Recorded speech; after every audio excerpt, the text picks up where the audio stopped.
Hey everybody, what is up? It is Eric here with a very special members only, it's my once a month members only chat where we do a live stream and everyone can watch, but only members can participate in the chat. If you would like to take part in that, you can support the channel by becoming a member, hitting the join button down below. It's a join button, and there you can select the tier that you would like to support, and that way you can participate in the chat. Or if you just want to leave a comment and support one time, you can do that with a super chat. That also shows up as well. Of course, it's available on playback for everybody. So once it's over with, you can leave your comments down below under the video. But yes, this is for members only. My microphone volume is way too loud. There we go. I'm sorry. I'm probably like blowing people's eardrums out. All right. Anyway, so I have a special guest today. As you guys know, for these streams, it's very random. And this was somebody that I contacted at the last minute because it's been far too long since they've been on my channel. And I was like, oh, I should bring I should bring Andy up. So here we go. Andy from the Flash podcast and the Endless Multiverse with Chainsaw Reacts and so many other places. His Twitch channel where he streams games. You're everywhere, Andy. I love attention. Yeah. So well, I'm sure people love to give it to you. So there you go. It's been too long though. I haven't had you on the stream in a while. We kind of slipped away. And also I have to chat with you. We're going to be doing some Stream Labs OBS stuff together. So that'll be kind of fun. yes. So yeah, we'll be doing that. Anyway, so how have you been? Before we get into the topics, let's just ask you, how have you been? What's going on with you? I've been good. This week was very, very crowded. I had a lot of school stuff, and there was a lot at work with Screen Rant and interviews I had to finish and so on. That because my audio had come in a little bit weird, so they had to fix that. But it got done. Everything got done. So I rested up this week and a little bit. I played some Valorant, but otherwise, yeah, I'm staying busy. Okay, good. I used one of your articles for a recent video. I don't know if you saw that or not.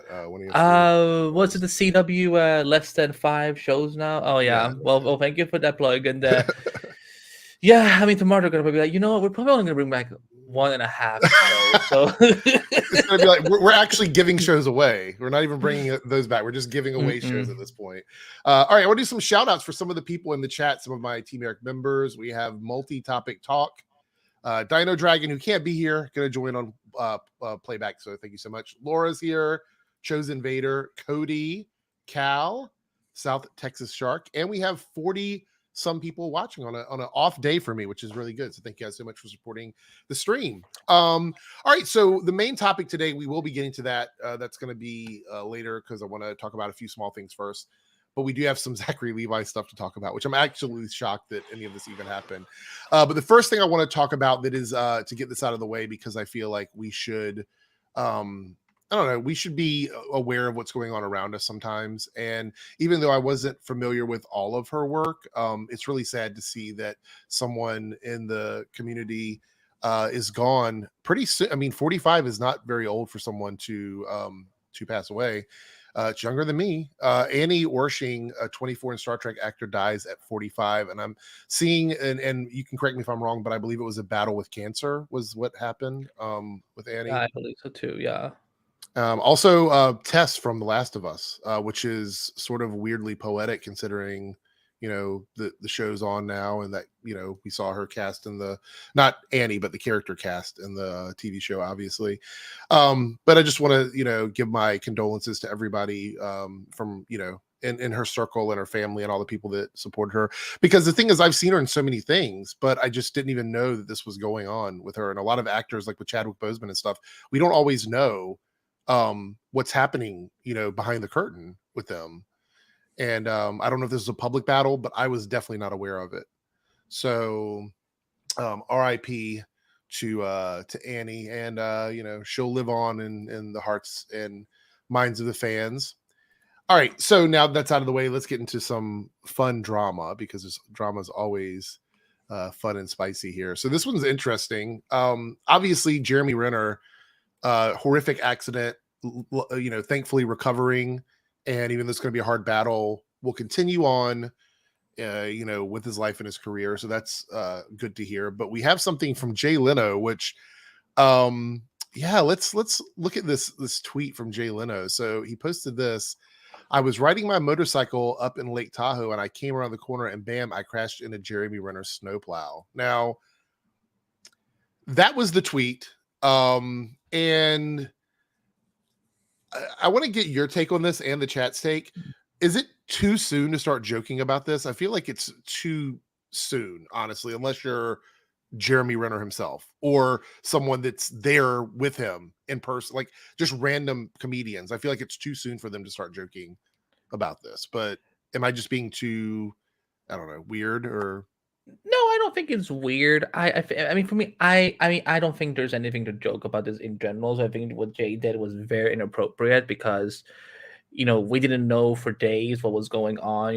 They said it was a critical condition, but that he was breathing and all. But it's like, is he ever going to walk again? There were all these things people were wondering because we didn't know, we didn't have all the info yet because they're obviously investigating and so on. So they don't want all the information to come out publicly yet. But I remember, because I like Jeremy Renner. I think he's a good actor. I love him as Hawkeye. So when I saw it, I was like, oh my god, we ending the year. So wait, when did this happen? Was this in the tweet? Here no, it's the no, day, no, not the tweet. When did he get injured? Just like 3 weeks ago, I think. It's been less than a month, I think, since it happened. Okay, so the year almost starting out with him, with him, because I was like, oh my god, we're starting out 2023 with Jeremy Renner possibly passing away because it took me back to those weeks when Carrie Fisher, when we didn't know what's happening with her. So yeah, if Jeremy wants to joke about it, that's completely up his right, whatever, so on. But it's like for any of us who are not like his immediate family or closest friends, like I think that someone like Jay Leno should know better. He's been in the industry for far too long, knowing that like there are some things you can joke about, but like something as serious as health and so on, like that's just not okay. So I'm, it's almost like these comedians see other people making jokes, close friends of Jeremy, and they're like, "Oh, I can do it too." And it's not okay to do. At least I don't think it is. I'm not going to tell anybody what they can and can't do. He can absolutely do whatever he wants to do. All I can control is my response to it, and my response is I don't think it's appropriate. But that's just me. Like and it seems like the people are divided on this because some people like dark humor. Like some people like these kinds of jokes and this kind of humor, and some people don't, and they're like, "Oh, this is how I cope with trauma is humor," and that is a absolutely 100% valid way to look at this. But this is not the person who is coping with it. That's the problem. This is an outside person. You know what I mean? So for me, it's like, oh, I don't know. It's a little weird. But yeah, I wish nothing but the best for him, and it seems like he's recovering. Thank God. Doing well. So yeah, absolutely. Has he started? Sorry, I was going to ask, like, has he started physical therapy, or is that like not on the record right now? I don't think so. I saw. I've tried to avoid because I get really freaked out by hospital photos. Because so I haven't checked. I haven't looked that much, but I do believe that he's about to start therapy. Like I don't think he's actually started yet. I think he's like right there. So yeah. All right, the next topic is a little less heavy. Well, maybe it is. I don't know.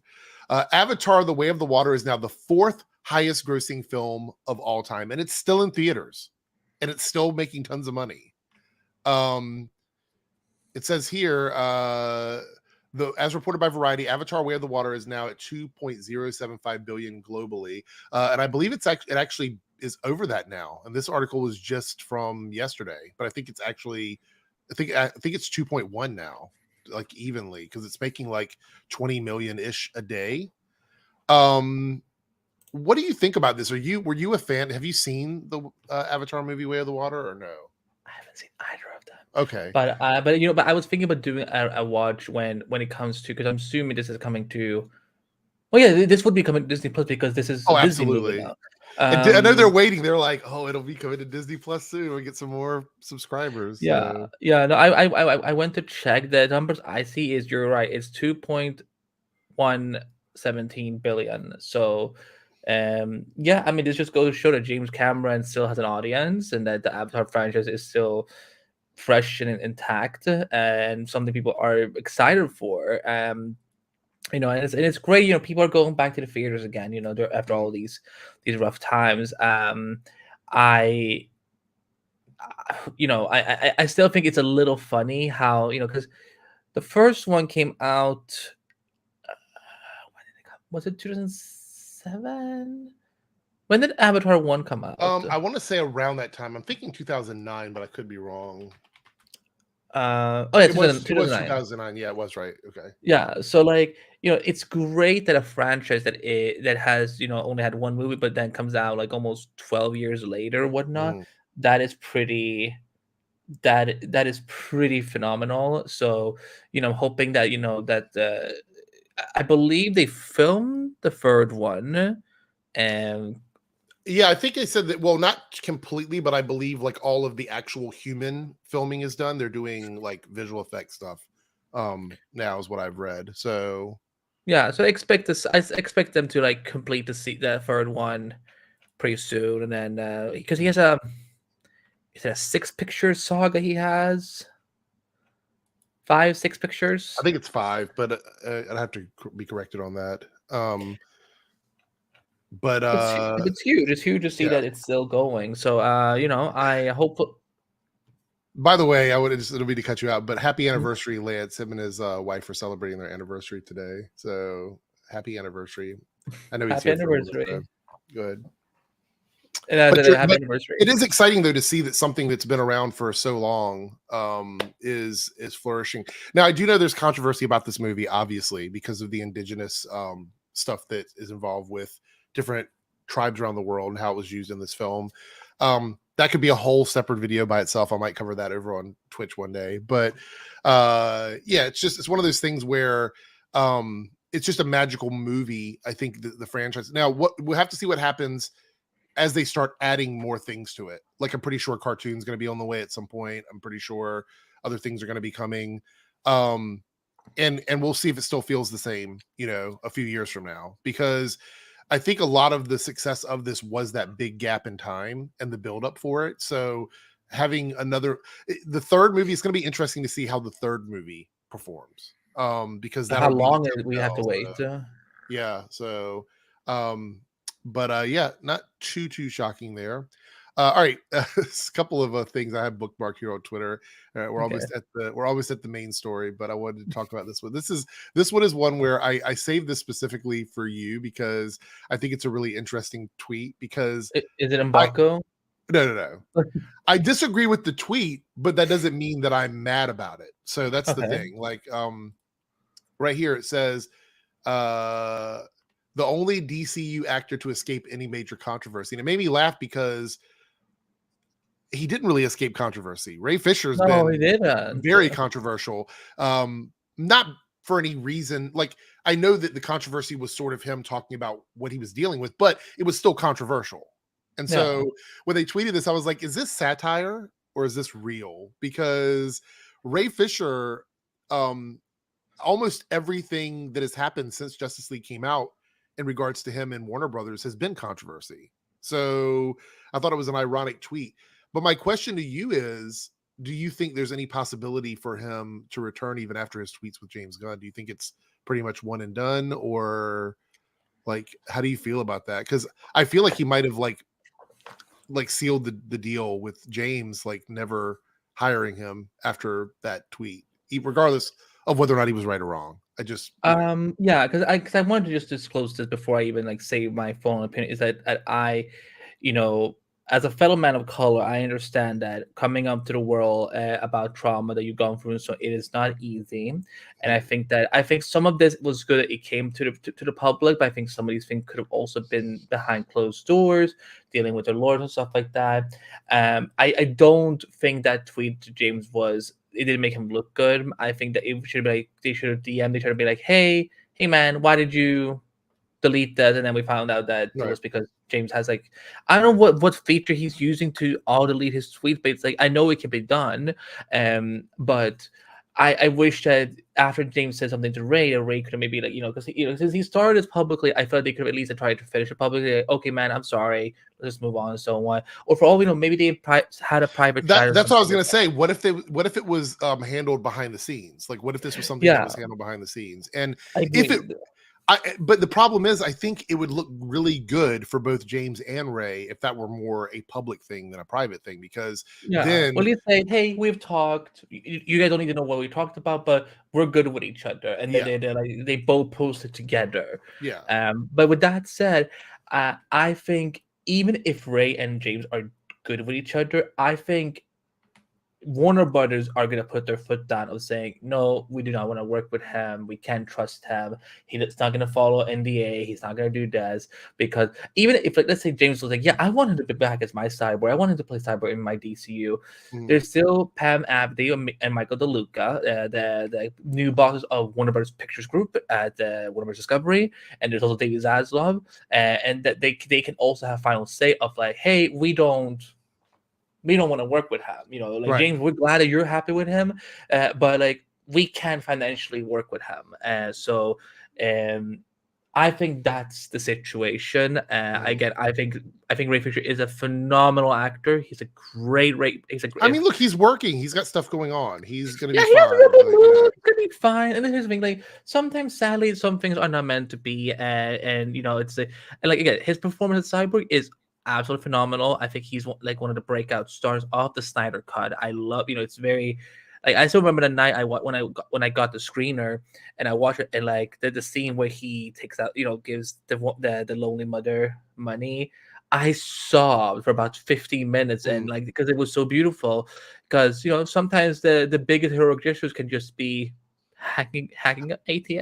I actually still stand by the opinion that I think we should have had a Cyborg solo movie before Justice League, because that in the director's cut or the Zack Snyder cut of Justice League, we had enough Cyborg content there with just him that they could have easily made that a separate film and Or a set up limited Justice League. series.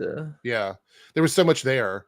And I've said this also. I feel like Ray Fisher Cyborg was one of the, if not the best thing from the Zack Snyder cut of Justice League. I don't know how that story would have existed in the theatrical cut, but yeah, go ahead. Remember the original Slate when he announced, like where when they in 2014 were like, okay, we're gonna do all these movies up to 2020. And I remember thinking Cyborg was going to be the last movie out of all of them. Like, I kind of wish that they had put like this is why I'm like, why didn't we? They could have prioritized Cyborg way sooner and got him his film. Because I remember like it would have been Justice League, Aquaman, The Flash, Green Lantern Corps, Cyborg, and I'm like, what Cyborg should have been before. I feel like that should have been a movie right after BVS, I think, because we met him in BVS. But that's the Cyborg movie could have been the one right before Justice League, and the Mother Box storyline was set up in Cyborg. Yes, I like. So. Yes, my microphone is flashing. Watch out for it. It's doing all kinds of things. Like a flash? Yeah, maybe possibly. I'm horrible. All right, last thing we talk about, and then we're going to jump into the Zachary Levi stuff. This one is not really up my alley, but I know that you're a fan of it, and I know a lot of people here are a fan of it, especially Lance. I know he's not here, but Teen Wolf, the movie, has become the platform's most watched Paramount Plus original movie. Yeah, and I hear there's rumors of doing another one. They're already thinking about doing another Teen Wolf movie.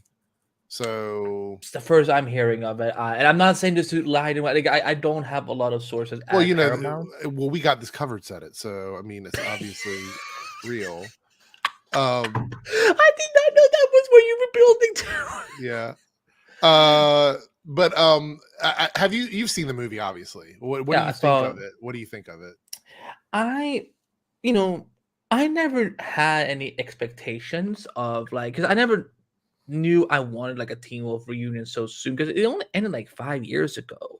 But I loved the original series, and I remember when they announced that the movie was coming, I didn't know, like, oh well, I don't know what story I would want from this. So like my expectations weren't, I didn't have low expectations. I just didn't have an expectation because I'm like, I don't know what I want to see from this, but I'm gonna watch it because I love the characters. I think it is a step below the series. I think there's some things that have kind of fall away, but I think it's enjoyable. It's entertaining. It is a little convoluted. I will say that Jeff Davis is a little convoluted, but I did enjoy it. I laugh. Like, if a film can make me laugh, cheer, and cry and feel something, that's a good sign. So Yeah, I really enjoy it, and hopefully I don't know if they do a sequel. I think there's a lot of directions they can go with if they do a sequel, especially with the ending. I don't want to spoil it for anyone because it just sad came that out. Styles isn't in it. Yeah, a lot of people were saying that. That's very frustrating, and I think that the way we learn about why Styles is not in, he's not dead. We don't have to. That's not a spoiler, but the way that we find out is a little heartbreaking because like it is one of those moments I think that particular side of the fandom should have gone to see on screen or have Dylan be involved somehow, even if it's like they shot like a flashback or something. Yeah. So we've got a couple minutes. We're gonna in about 6 or 7 minutes we'll get started on the Zachary content, but we did have a comment here from Laura talking about our upcoming beloved final season for The Flash. We're talking about this briefly before we started the stream. I am probably going to be memed because I'll probably be crying at the end of The Flash. My review will probably be me in tears unless something stupid happens, and then it'll be me ranting, and then that'll be mean too. I don't know. They level up. Yeah, maybe possibly. But Laura says, do you think that Barry finally faces consequences for all of his time traveling? I don't know if that's what the whole season is going to be about. Like, I feel like that could be something they tackle throughout the season. But I feel like Barry's time travel punishment was after Flashpoint. I don't think that they're going to redo that. I mean, obviously there could be consequences of time traveling. That happens. It's easy. It could be something they do. But I feel like his punishment for that was what happened with Flashpoint. And then a continued punishment with his daughter in season 5 when all of that went down. So, I don't know, but I'm very excited for it. I can't wait. I'm actually on the opening night. Normally I work on Wednesdays, but right now through the month of February, I'm going to be off work. So I'll be able to like sit down and watch it and enjoy it and make my videos afterwards.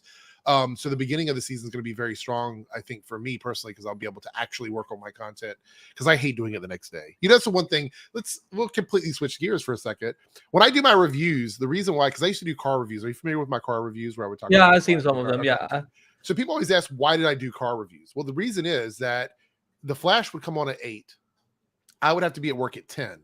So when the show went off at 9, I had to get ready for work, and then I had to leave and drive to work. And so what I would used to do is I put my phone up in my car, and I would talk up into the phone and like dictate stuff that I wanted to use in my review.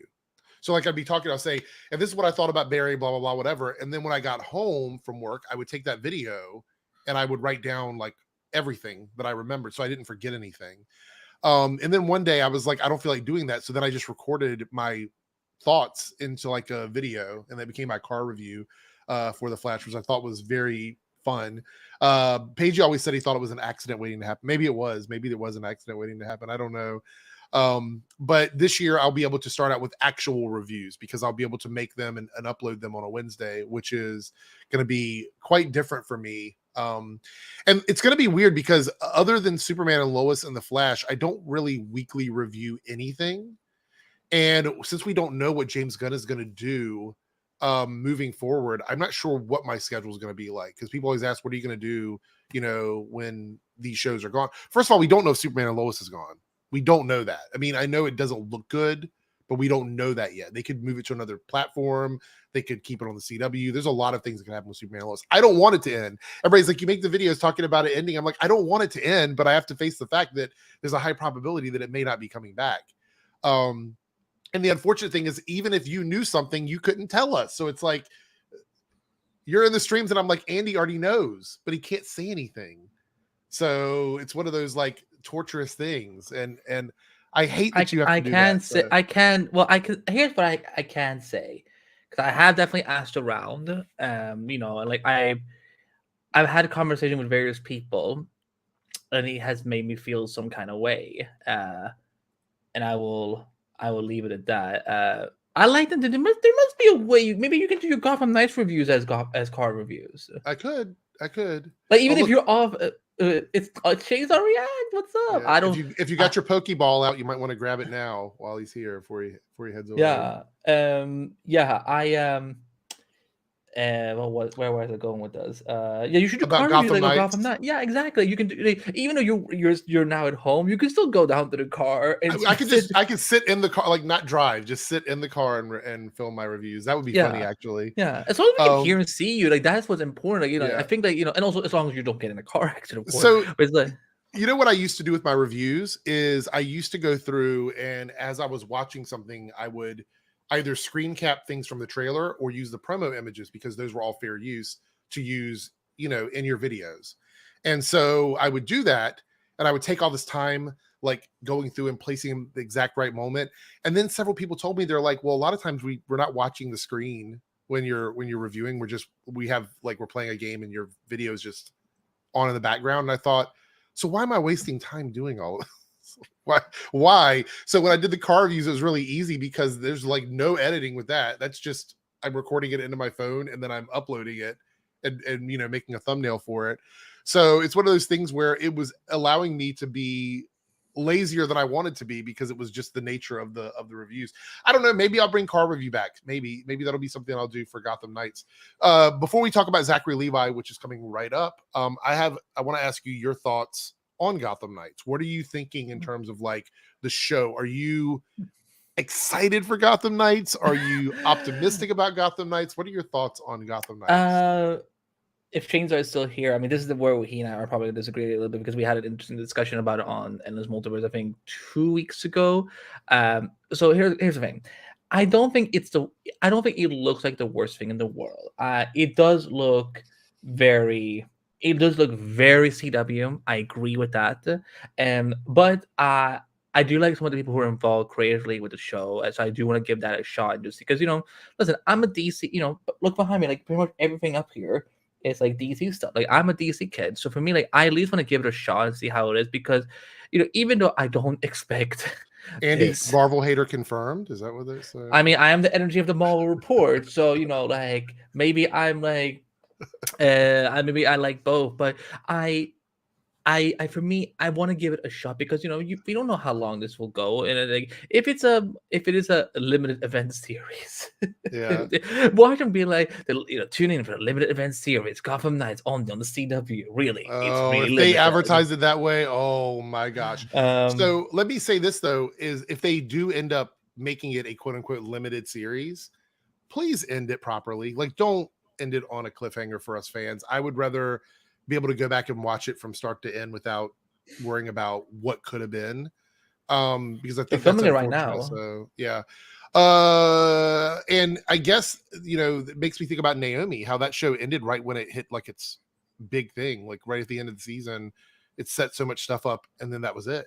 And then it was gone, and we're never going to find out what's going to happen with that character. Did you watch Naomi at all or no? Yeah, I watched it from start to finish. What did you think of it, like as a series?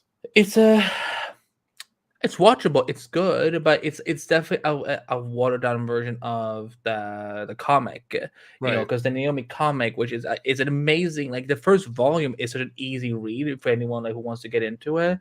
But I feel like, again, I think Naomi stepping from the fact that it was on the CW. I think if this had been on HBO Max or any streaming channel whatsoever, I think Naomi could have been much closer to its source material. And like you said, the finales were things really kicked into shift, and then it got canceled. So and also, I don't think it should be at 9 p.m. I think this should have been a show at 8, because it is a little more youth. Like I would have switched Naomi and Superman Lois, to be honest, or paired it up with another show in that demographic, like something more like Nancy Drew or something like that. I think it would have worked really well. Yeah, exactly. Like I feel like what they've been doing with these newer DC shows is like they're like, well, let's just put it right after Superman Lois. And they think it's going to work out. Like it doesn't. Well, they clickbaited everybody with Superman at the beginning, which makes sense because the story from the comics is tied to Superman. But the problem is that by putting it with Superman and Lois, it gave people the impression that it was connected to Superman and Lois, and it wasn't. And I think a lot of casual viewers got confused by that, because it also didn't help. Like if you remember the pilot, when we see whoever was their stunt double floating as Superman, it looked intensely a lot like Tyler's suit. Yes, Like I agree with that. the color scheme, the cape, the Yeah. boots, everything. And it's like, yeah, guys, this is kind of a dick move. Yeah, I made it till about halfway through the season, and then I decided I was just going to watch it all at the end of the season. And before I even got a chance to like do that, they were like, "Oh, it's not coming back." It's like, "Oh, well, I guess I don't have to prioritize it anymore." All right, we're at the 30-minute mark, so it is time to talk about the main topic of the video. And I think this article is a little incendiary, like the way it handles the story. But we're going to use this, and then I'm also going to pull up some stuff on Twitter because I think context is important. But here we go. This is the article. It's from UpRocks. It basically just combines some of the stuff we have, and if there's something missing here, I will snag it from online. But it says, "Oh, great, DCEU star Zachary Levi is raising anti-vax alarms after tweeting about Pfizer." Now, this was the tweet that happened, and basically someone goes, Lyndon Wood, some random person. I don't know who that is. Maybe are they an actor? I don't know who that Lyndon Wood is on Twitter. Do you agree or not that Pfizer is a real danger to the world? Now, this is without context because that statement could mean several different things. But it's literally just opening the door for that. And Zachary responds with hardcore agree. Now, you're going to have people that are going to immediately assume that he's talking about vaccinations, like, because that is the big trend right now on social media, at least the one that I'm seeing, is the Pfizer memes, like where people are shaking and they're saying thanks Pfizer, and that's been like a meme that's been going on for the last couple weeks. Maybe it's a little bit longer. I don't really keep up with like all the trendy memes, but I do see them, and this is one that I've seen quite a lot. And so following that trend and then tweeting out something like this, like this person didn't engage Zachary. Like he found this tweet and then he responded to it. Quote tweeted it without actually like being engaged by Lyndon. So what are your initial thoughts on this? We'll talk about the context and how Zachary tried to back this up or walk this way. What were your thoughts when you first saw this? Like, what was your reaction? Did you take away that it was about vaccines, or did you think it was something else? Like, what did you think as somebody that just saw this tweet? I thought I was being punked first because I'm like, this can't be real. And then I had to like start realizing that, okay, this isn't good. I was gutted, but I did, because Shane saw, because he pointed out to me that, because I didn't know that there's a company called Pfizer as well. Mm-hmm.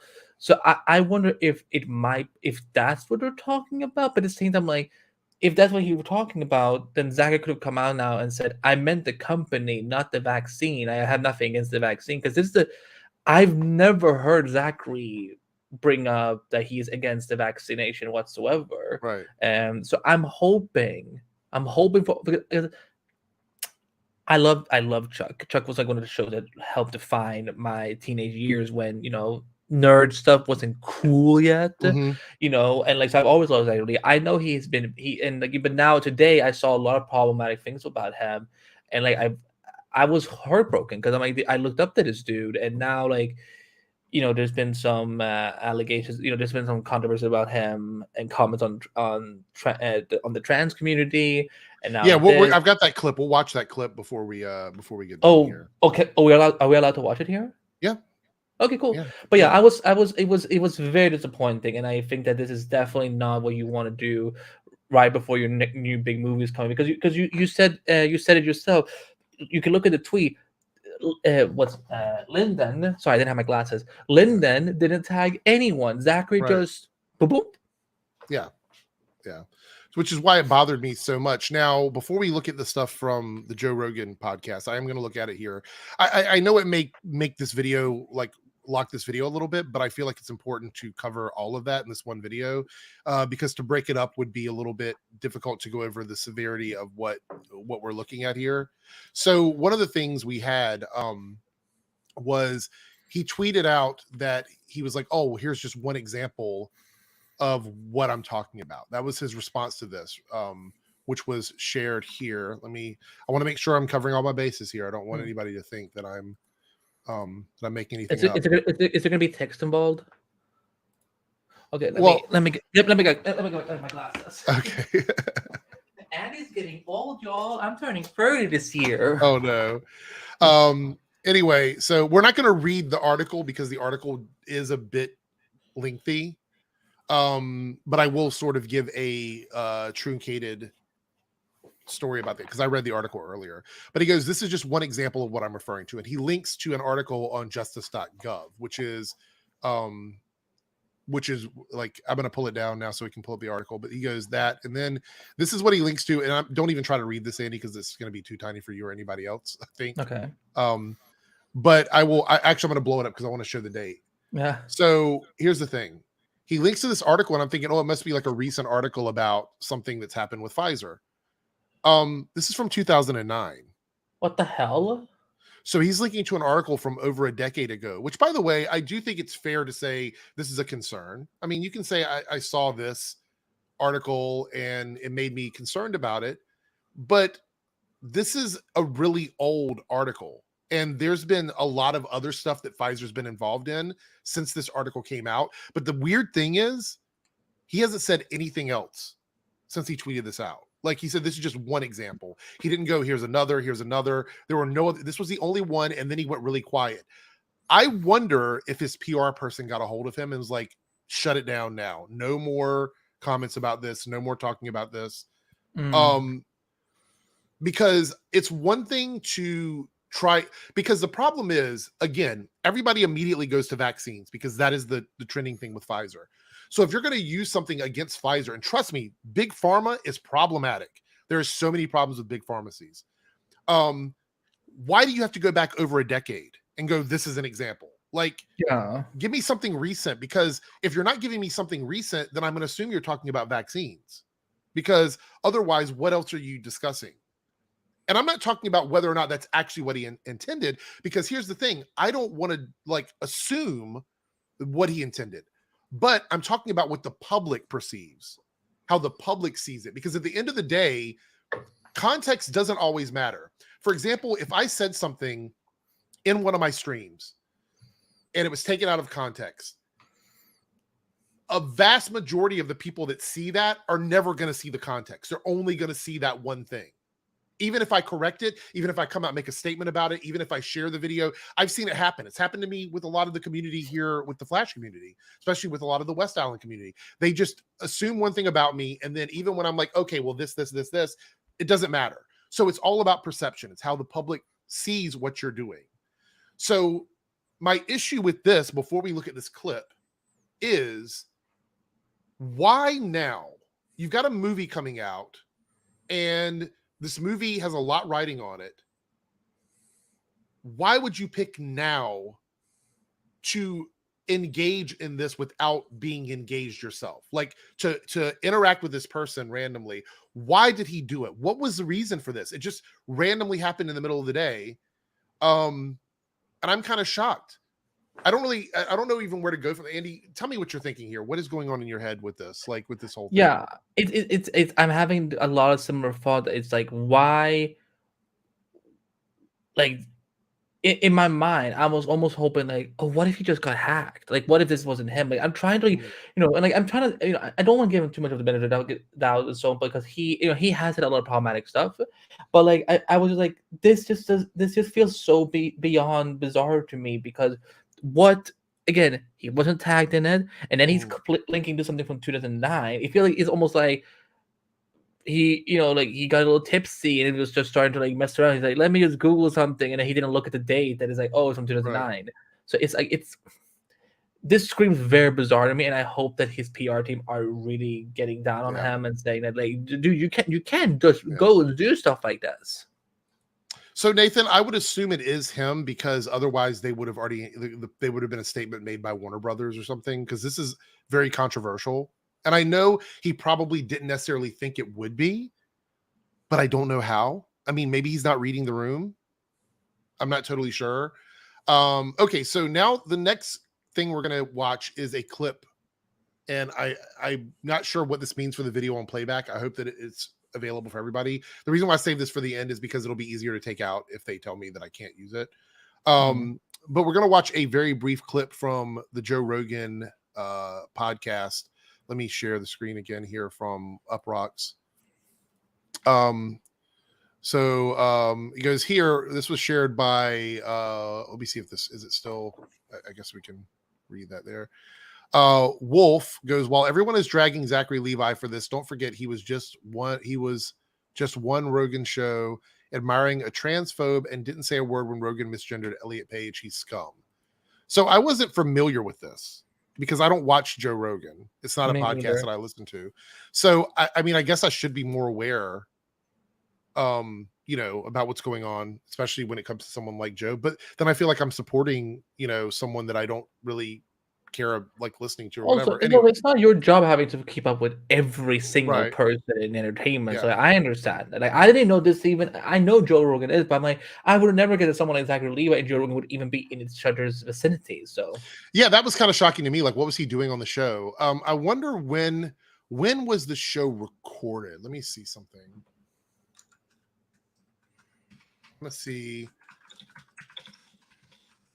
when this was recorded, when this video was made. Let's see. It was on episode 1845. So this was July of last year, I think. Okay, so it's been a little bit since it came. I'm surprised this didn't get more press back then. So anyway, yeah, go ahead. No, I was just scratching. Okay. Yeah, so we're gonna watch this clip. Just be fair, like fair warning. I don't think there's any bad language, like there's no like slurs or anything in it, but it is it's a little tough to all right, anyway, here we go. I think one of the deepest thinkers that I've ever heard break down like human behavior and I don't know, just an understanding of all that stuff, and I think good wisdom along with it is Jordan Peterson. I think he would be a person that I would trust. I think so. I don't know, like I guess the lead into this was like who he considers to be a great thinker. Maybe I don't know what the lead in for this is. Again, this is a clip. It's out of context, except for what happens after this. So I don't know what the lead into this is. So I can't speak to that. I just want to make that very clear. All right. That guy has a lot of integrity. And then, so that would be somebody too. But I also know Jordan has his own things that people have issues with. Like, I get it. Nobody's perfect. We're not going to find. He's kicked off Twitter right now because he said something about Ellen Page. Elliot Page. Called her Ellen Page. Okay. Do you think that was a purpose? Like, I want to ask this before we move forward. Do you think that was Joe Rogan purposely misgendering Elliot, or do you think that was a slip up, or do you think that was just for the context of the information? What do you think was happening there? I think maybe it was for the context, but let's just finish watching the clip because I want to, because maybe they will say, oh, I'm sorry, I didn't mean to say that, or like yeah. That's what I was going to get at. I just wanted to see what you thought with Joe. No, the next thing I think is Zachary's response to this. Like, I think that was the number one thing, the dead naming. Yeah.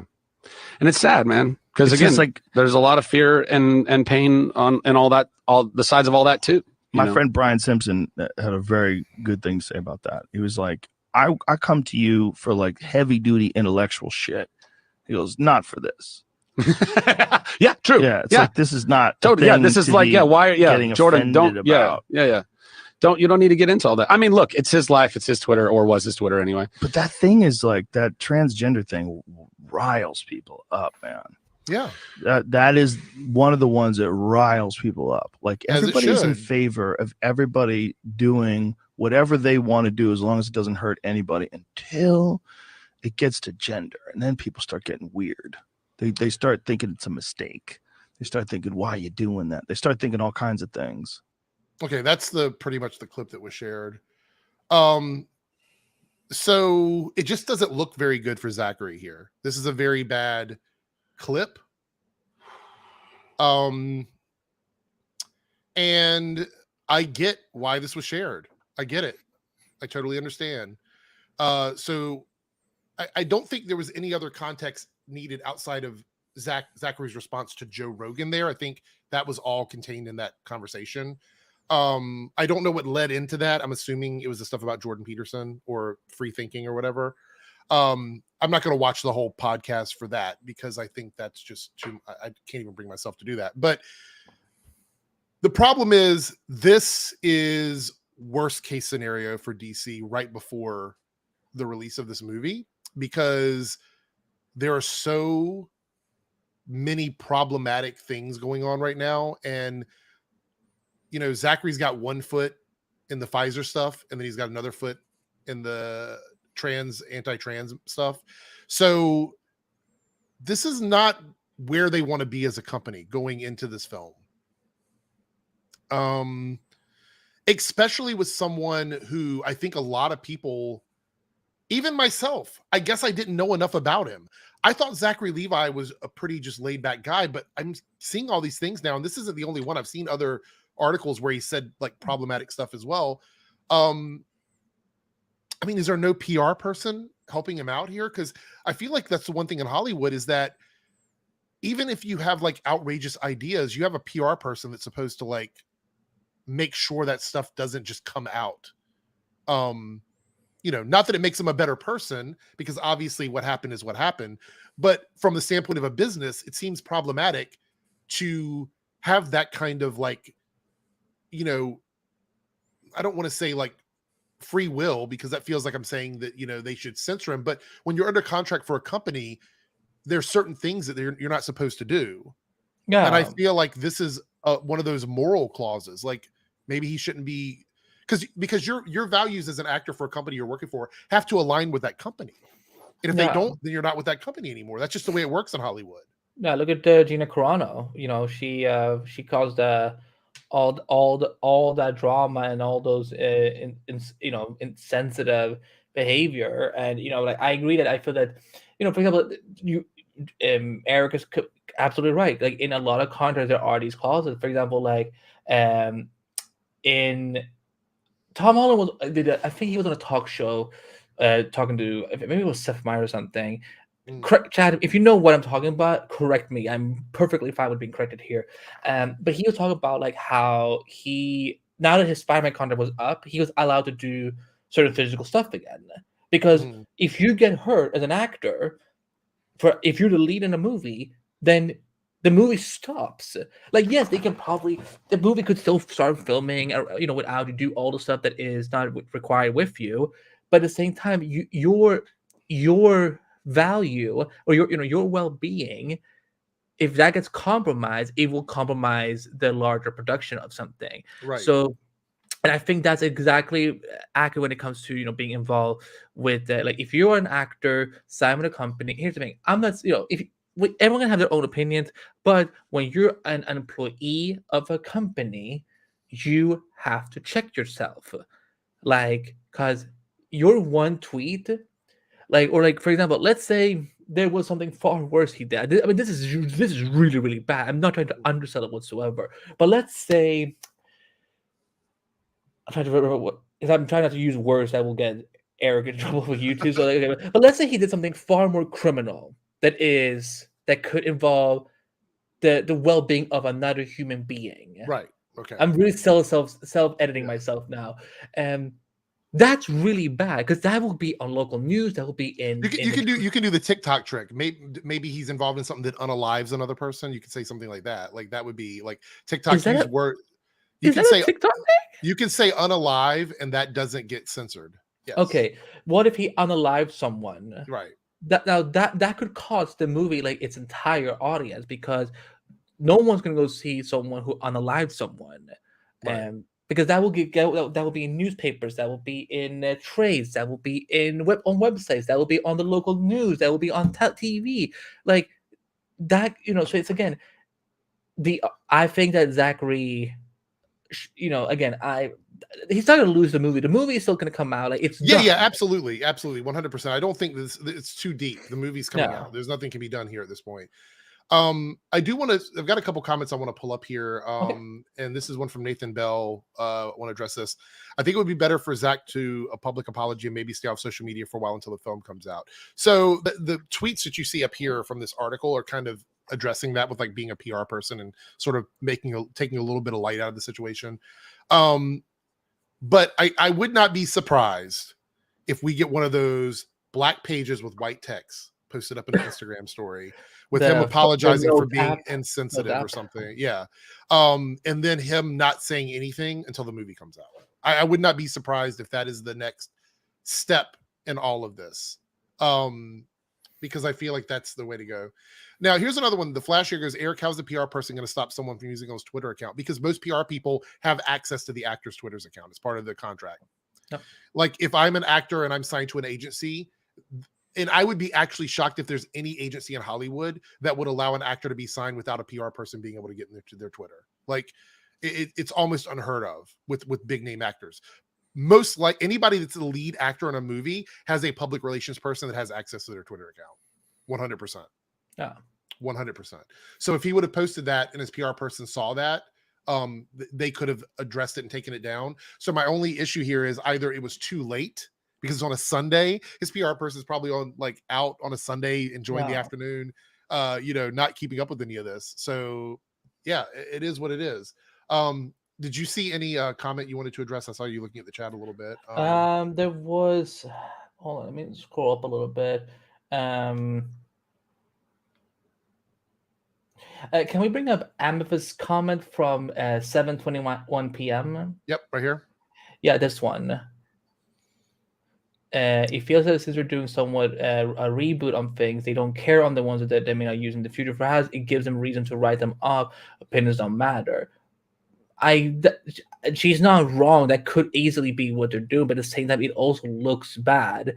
Like the least they can do is come out and say, "Hey, we as a company do not align ourselves with anti-vaccination. We believe strongly in the COVID-19 protocols and everything and stuff like that." They don't have to address, like if they're going to fire Zach or whatever and so on. But I mean, because this one right now, I don't even know if he's contract at least anymore. So, but saying something would help.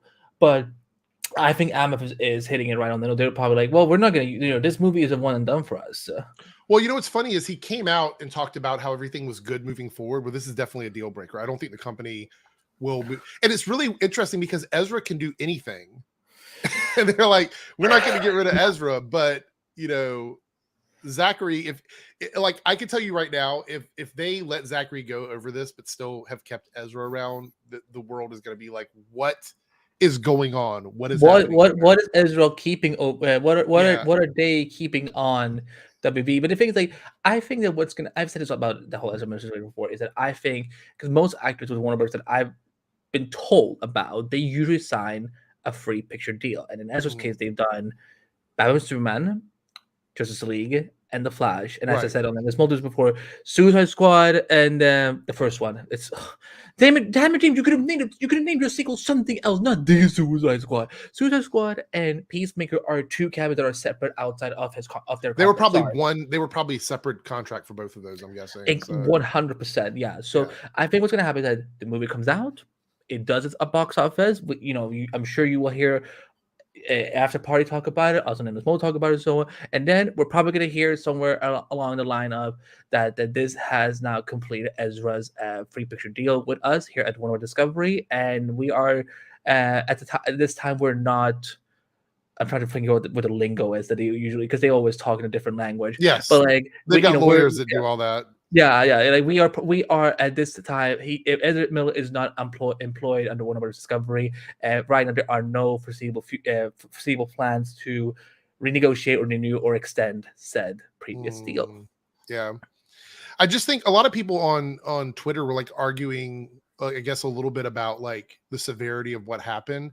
My issue with this is there's a lot of actors that I just don't typically support because I don't necessarily align my personal values with their values, and so I don't always support them. But I'm not actively campaigning for other people not to support them. It's kind of something I just do for myself. I'm like, well, I don't like what that actor does, so I'm not going to go watch the movie. And I've been very vocal about the Ezra stuff. I wasn't very comfortable with, necessarily going to see The Flash on opening weekend, knowing what has happened.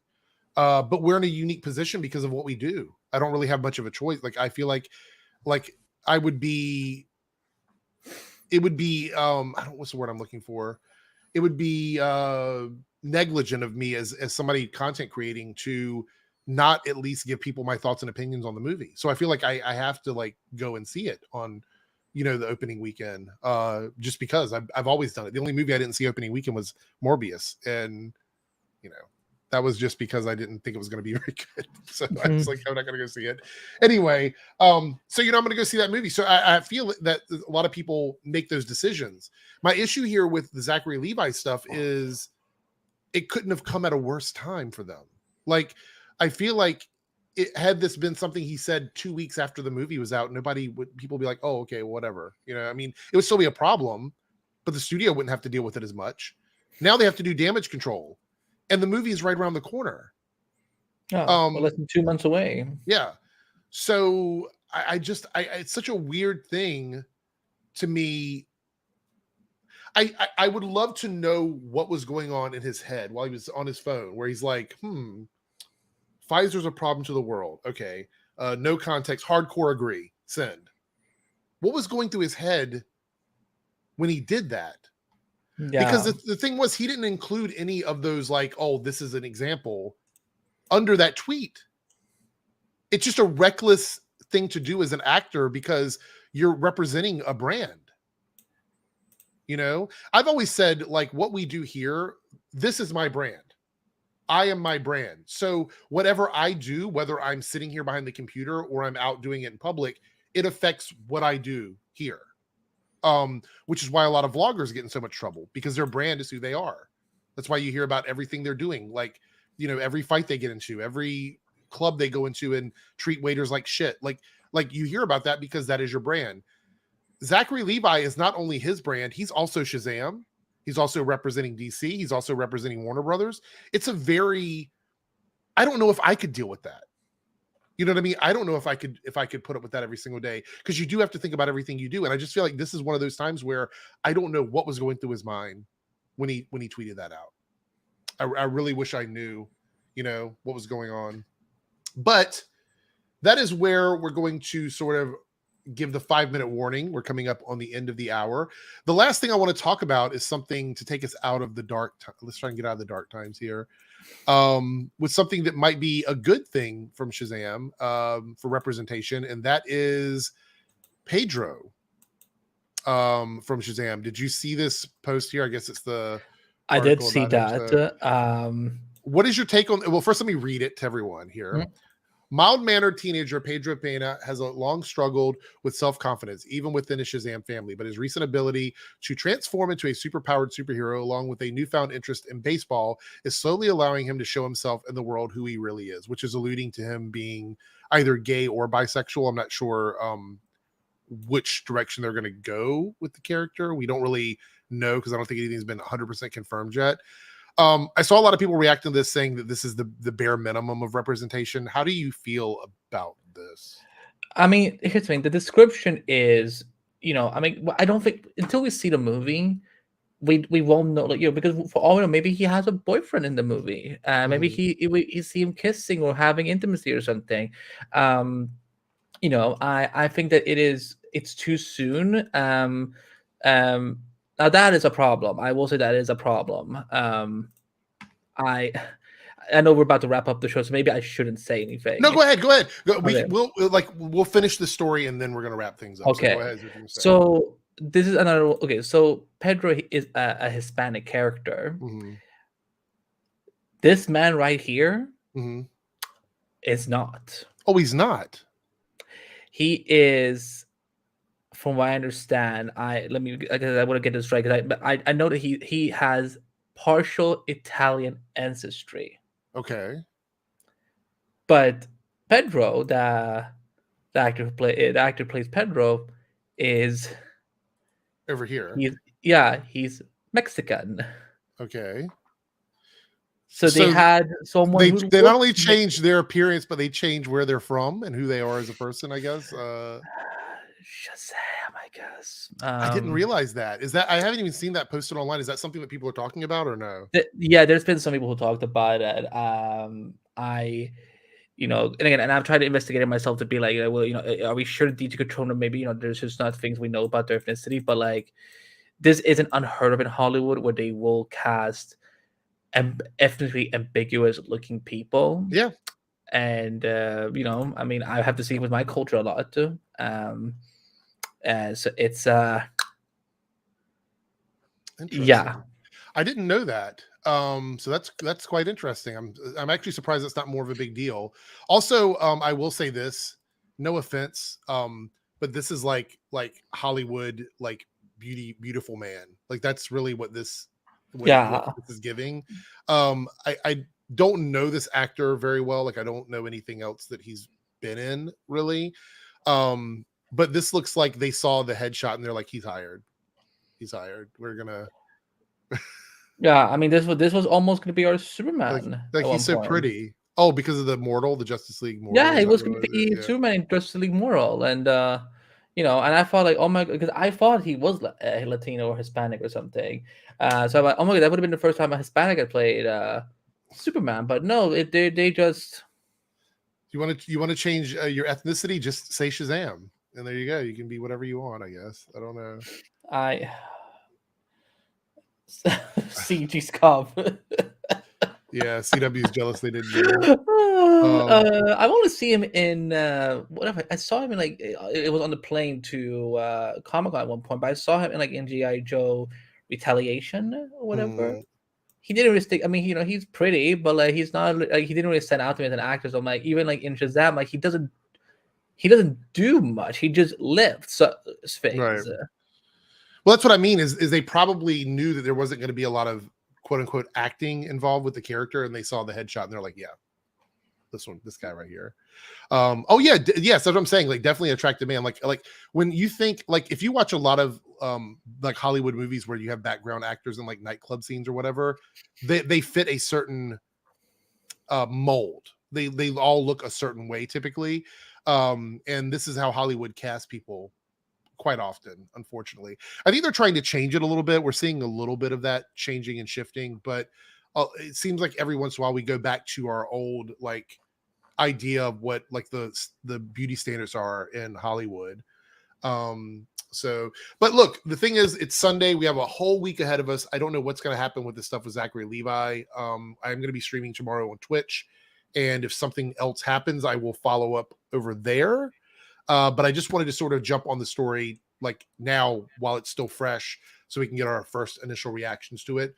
But before I go, a couple things I want to say. I want to say thank you to Andy for jumping on and being the co-pilot for today's stream.